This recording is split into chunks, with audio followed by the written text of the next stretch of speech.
पश्चिमी हिस्से के छोटे से टाउन बरगतपुर में सुबह जल्दी हो जाती थी।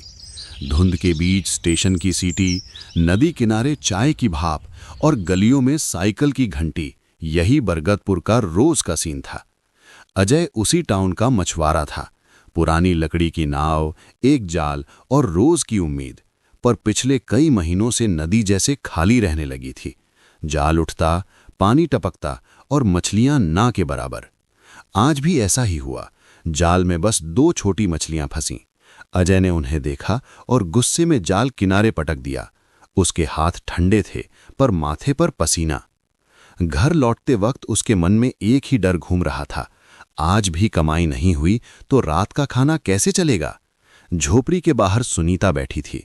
उसके सामने पुरानी सिलाई मशीन थी, जिसके पैडल की आवाज भी आजकल कम हो गई थी, क्योंकि कपड़े देने वाले ग्राहक भी घट गए थे।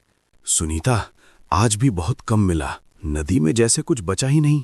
ठीक है, पहले हाथ धो लो, जितना है उसी में कुछ बना लेंगे। पर अजय, ऐसे कब तक चलेगा? अजय ने कोई जवाब नहीं दिया। अंदर से गुड़िया की आवाज आई, दूध आएगा क्या? सुनीता ने देखते हैं कहा, लेकिन उसकी आंखों में चिंता साफ थी। उस रात घर में चूल्हा जला, पर मन बुझा रहा। सुनीता ने हिसाब वाली छोटी डायरी खोली।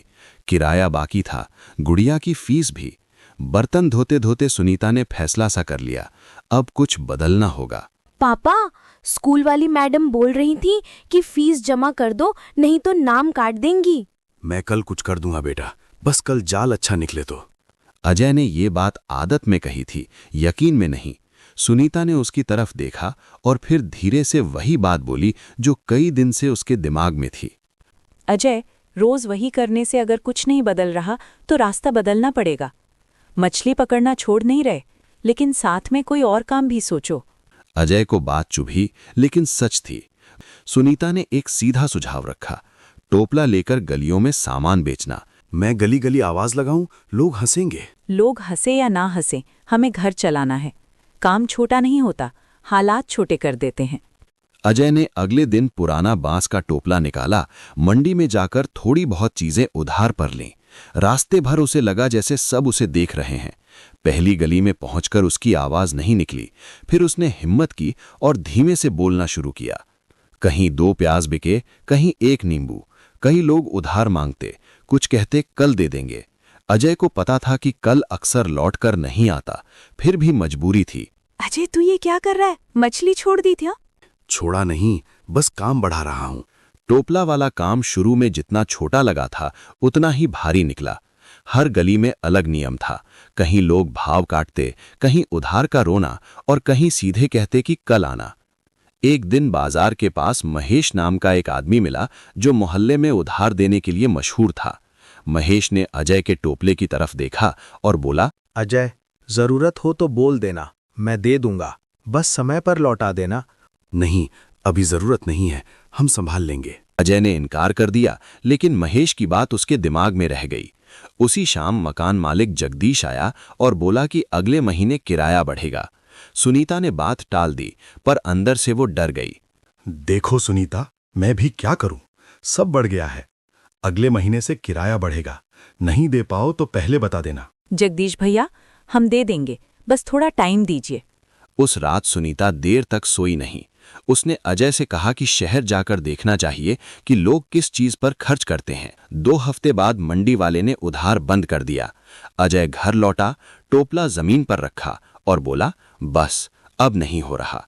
सुनीता कुछ देर चुप रही, फिर बोली, चलो आज स्टेशन चौक चलते हैं, देखते हैं लोग क्या कर रहे हैं, क्या खरीद रहे हैं। स्टेशन चौक बरगतपुर की धड़कन था। शाम के बाद वहां चाय, चाट, अंडा रोल और कई तरह के ठेले लगते। उसी लाइन में एक जगह धुएं के बीच एक कढ़ाई चल रही थी और लोग प्लेट लेकर खड़े थे। सुनीता वहीं रुक गई। उसने देखा लोग बिना ज्यादा सोचे पैसे दे रहे थे, कई तो 2-2 प्लेट लेते। उसके दिमाग में एक बात आई, लोग स्वाद के लिए खर्च करते हैं अगर भरोसा हो। अजय, देखो यहाँ लोग कितना मटन खा रहे हैं। हम सोचते कि लोग खर्च नहीं करते, लेकिन सही चीज मिले तो करते हैं। पर मटन बनाना आसान नहीं और पैसा भी चाहिए। मैं बनाऊंगी, तुम देखना। पहले घर में छोटा शुरू करेंगे और पैसे मैं अपनी बचत और कुछ चीजें बेचकर निकाल लूंगी। पर ये आखिरी मौका समझो। सुनीता ने अगले दिन 2 जगह जाकर पूछताछ की, कसाई के पास और किराने वाले के पास। कसाई ने कहा, अच्छा मटन महंगा मिलेगा, सस्ता मटन अक्सर पुराना निकलता है। अजय, हम शुरुआत में कम बेचेंगे, पर ऐसा नहीं कि सस्ता उठाकर जल्दी पैसा बना लें। पहले नाम बनेगा। ठीक है, पर अगर नुकसान हो गया तो? नुकसान हो भी गया तो ये हमारा फैसला होगा। किसी गलत चीज का सहारा नहीं लेंगे। रविवार की सुबह सुनीता ने मसाले भूनना शुरू किया। पहली बार घर में मटन की खुशबू फैली तो पड़ोस के लोग दरवाजे पर आ गए। सुनीता ने 3 प्लेट बनाई, टिफिन में पैक की। पहला ग्राहक राकेश था, जो रिक्शा चलाता था। उसने खाकर आंखें चौड़ी कर लीं। अजय भाई, ये तो स्टेशन चौक वाले से भी बेहतर है। कल भी मिलेगा? मिलेगा, अगर ऑर्डर रहेगा तो। ऑर्डर हो या नहीं, क्वालिटी वही रहेगी। बस पहले से बता देना। अगले 2 दिन में ऑर्डर बढ़ने लगे। अजय सुबह मछली पकड़ने जाता, पर अब उसका मन सिर्फ जाल में नहीं था। वो वापस आकर सुनीता की मदद करता। घर का माहौल पहली बार हल्का लगा। सुनीता ने तय किया कि अभी ठेला नहीं लगाएंगे, पहले भरोसा बने फिर बाहर निकलेंगे। लेकिन स्टेशन चौक की भीड़ देखकर अजय के अंदर एक बार फिर हिम्मत आई। उसने कहा, चलो शाम को 2 घंटे के लिए छोटा ठेला लगाते हैं। स्टेशन चौक के पास एक मोड़ था, जिसे लोग बिहारिया मोड़ कहते थे। वहीं शाम को उन्होंने छोटा ठेला लगाया। कोई बड़ा बोर्ड नहीं, बस एक कागज पर लिखा, घर का मटन। पहले दिन 10 प्लेट बिकी, दूसरे दिन 15, तीसरे दिन लाइन बन गई। लोग अजय को उसके नाम से कम, ठेले की जगह से ज्यादा पहचानने लगे। किसी ने हंसकर कहा, अब तो तुम बिहारिया मोड़ के बिहारी हो। काम बढ़ा तो सुनीता ने कहा, एक हेल्पर चाहिए। चिंटू फिर सामने आया। वो फुर्तीला था और जल्दी सीखता था। अजय ने उसे रोज का पैसा तय कर दिया। चिंटू ने प्लेटें, पानी और सफाई संभालनी शुरू की। भैया, मैं लाइन संभाल लूं। कौन पहले आया कौन बाद में, मैं देख लूंगा। ठीक है, पर पैसे ठीक से संभालना, गलती नहीं चाहिए। चिंटू, और सबसे जरूरी सफाई। प्लेट, पानी, हाथ सब ठीक रखना। अगले हफ्ते गुड़िया स्कूल गई तो उसकी टीचर राधा ने सुनीता को बुलाया। राधा ने देखा था कि गुड़िया पहले से ज्यादा चुप रहने लगी है। सुनीता, गुड़िया मेहनती बच्ची है, पर कई दिन से परेशान लग रही है। घर में सब ठीक है? मैडम, घर में बस पैसों का थोड़ा दबाव था। अब हम काम कर रहे हैं, धीरे धीरे ठीक होगा। ठीक है, फीस की चिंता मत करो। एक साथ नहीं दे पाओ तो किस्त में दे देना, पर गुड़िया को पढ़ाई से मत हटने देना। सुनीता ने पहली बार महसूस किया कि हर इंसान सिर्फ खरीदार नहीं होता, कुछ लोग मदद भी कर देते हैं। वो घर लौटी तो अजय को बोली कि हमें पैसे के साथ व्यवहार भी अच्छा रखना होगा, क्योंकि यही लोग मुश्किल में काम आते हैं। मैं समझ रहा हूं, बस कभी कभी डर लगता है कि कहीं ये सब फिर टूट ना जाए। डर सबको लगता है, फर्क ये है कि हम डर में क्या करते हैं। स्टेशन चौक में बाकी ठेले वालों को भीड़ कम होती दिखने लगी। कुछ ने मजाक किया, कुछ ने जलन दिखाई। एक पुराने स्टॉल वाले देवेंद्र ने अजय को अलग बुलाया। वो भी मटन बेचता था, पर उसका स्वाद औसत था और उसका दिमाग तेज। तू ज्यादा मटन डालता है, लागत कम कर। ग्राहक को बस प्लेट भरी दिखनी चाहिए। ग्रेवी बढ़ा दे, मसाला तेज कर दे और दाम थोड़ा बढ़ा दे। अजय ने पहले टाल दिया, पर बात दिमाग में बैठ गई। घर आकर उसने सुनीता से कहा, हर चीज में तुम नियम मत लगाओ, हम भी तो मेहनत कर रहे हैं। थोड़ा फायदा ज्यादा हो गया तो क्या? फायदा ठीक है, पर गलत फायदा नहीं। अगर लोग एक बार समझ गए कि हम काट रहे हैं तो फिर वापस नहीं आएंगे। सुनीता की बात सही थी, लेकिन अजय के कान उस समय पैसों की आवाज सुन रहे थे। खर्च बढ़ रहे थे। एक शाम ठेले पर एक आदमी आया। उसने अपना नाम बाबूलाल बताया और कहा कि वो सप्लाई दिला सकता है, आधे रेट में। उसने कहा, जब भी मन बदले कॉल करना। उसी रात घर में फिर वही बहस हुई। अजय, जो लोग गलत करते हैं सब पकड़े नहीं जाते, लेकिन नुकसान सबका होता है। हमें वो रास्ता नहीं चाहिए। और अगर सही रास्ते से पेट नहीं भर रहा तो सिर्फ बातें नहीं चलती सुनीता। 2 दिन बाद एक बड़ा खर्च आ गया। मकान मालिक ने किराया बढ़ाने की धमकी दी। गुड़िया के स्कूल से नोटिस आया। अजय ने उस रात बाबूलाल को कॉल कर दिया, लेकिन सुनीता को बताया नहीं। ये उसका पहला छुपा हुआ फैसला था। सुनीता ने अगली सुबह बस इतना महसूस किया कि अजय बहुत शांत है। वो चुपचाप काम कर रहा था, जैसे अंदर कुछ तय कर चुका हो। बाबूलाल का माल पहली बार आया तो सुनीता ने पैकेट खोलते ही नाक से कोड़ ली। गंध थोड़ी अलग थी, रंग भी वैसा नहीं था। उसने कहा, ये ठीक नहीं। अजय ने कहा, सब ठीक है, ज्यादा मत सोचो। उस दिन मटन बना और भीड़ ने खा भी लिया। किसी ने तुरंत कुछ नहीं बोला। अजय को लगा, देखो कुछ नहीं हुआ। ये वही जगह थी जहां लालच अपने लिए बहाना ढूंढ लेता है। फिर ये एक आदत बन गई। भैया, कुछ ग्राहक बोल रहे थे कि पहले जैसा स्वाद नहीं है। मैं क्या बोलूं? कुछ मत बोल, बस प्लेट दे, पैसे ले, ज्यादा दिमाग मत चला। अगले दिन एक ग्राहक विनोद वापस आया। उसका चेहरा नाराज था। उसने कहा कि कल रात घर में 2 लोगों का पेट खराब हुआ। अजय ने पहले तो टालने की कोशिश की, लेकिन विनोद सीधे बोल रहा था। भैया, मैं लड़ने नहीं आया, मैं बस बता रहा हूं कि कल के बाद से घर में दिक्कत है। अगर कुछ गड़बड़ है तो संभाल लो। हो सकता है किसी और चीज से हुआ हो, मटन तो हम वही बना रहे हैं। आपको जो सही लगे कर लो, पर अगर और लोगों को हुआ तो बात बढ़ेगी। सुनीता ने ये सुना तो उसका डर बढ़ गया। वो उसी दिन एक लोकल क्लिनिक में गई और डॉक्टर से पूछकर समझा कि खराब मांस और गलत स्टोरेज से क्या नुकसान हो सकता है। डॉक्टर अनिल ने साफ कहा, जोखिम मत लो।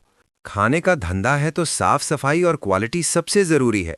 एक बार गड़बड़ हुई तो बदनाम होने में देर नहीं लगती और बीमार पड़ने में भी।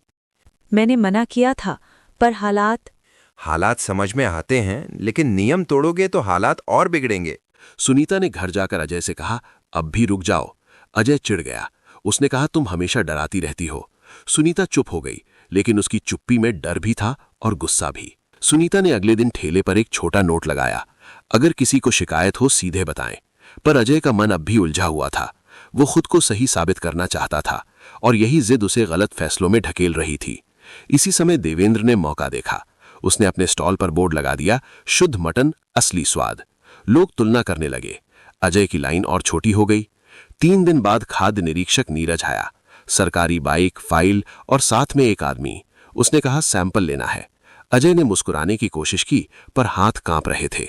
सुनीता की सांस रुक गई। नीरज ने शांत तरीके से सैंपल लिया। उसने कोई धमकी नहीं दी, बस इतना कहा, रिपोर्ट आएगी। लेकिन उसकी आंखों में चेतावनी थी।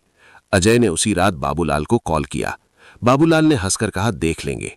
नीरज वैसे सख्त दिखता था, लेकिन वो बेवजह किसी को फंसाता नहीं था।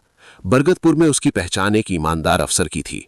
लोगों को इतना पता था कि वो रिश्वत नहीं लेता और गलती दिखे तो सीधे कार्रवाई करता है।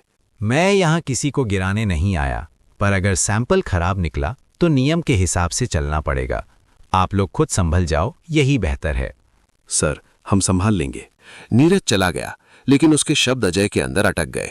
वो चाहता तो उसी दिन बाबूलाल का माल रोक देता, पर उसने फिर भी खुद को समझाया, एक बार और देख लेते हैं। यही एक बार और बाद में भारी पड़ा। इसी बीच एक और परेशानी हुई। पास वाली गली के 2 लोग बीमार पड़ गए।